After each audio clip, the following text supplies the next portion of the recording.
ఈరోజు గోధుమ రవ్వ, సగ్గుబియ్యము, మినప్పప్పుతోటి దోశ ఎలా తయారు చేయాలో చూపిస్తున్నానండి.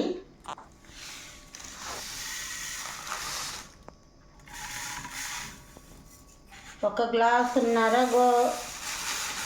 గోధుమ రవ్వ వేసుకున్నామండి.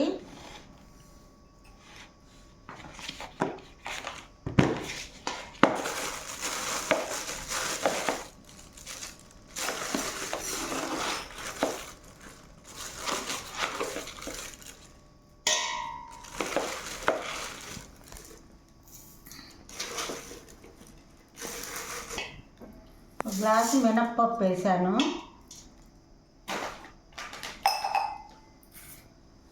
దీనికి కొలత ఉండదండి, సగ్గుబియ్యం వేయాలి. కొంచెం వేసుకున్నాము, 2 పిడికిళ్ళు సగ్గుబియ్యం వేసాను. ఇది 4-5 గంటల పాటు బాగా నానాలండి. నానిన తర్వాత బాగా మిక్సీకి వేసి మెత్తగా రుబ్బుకోవాలండి. మంచినీళ్ళతోనే కడగాలి. కడిగిన తర్వాత మిక్సీలో వేసుకొని రుబ్బిన తర్వాత ఉదయం దోశకి రాత్రంతా నానిన తర్వాత ఉదయం దోశ పోసుకుంటే బాగా వస్తుందండి. నైట్ అంతా దోశ పిండి బాగా పొంగాలండి. పొంగిన తర్వాత దోశ బాగా వస్తుందండి. మీరు కూడా ట్రై చేయండి.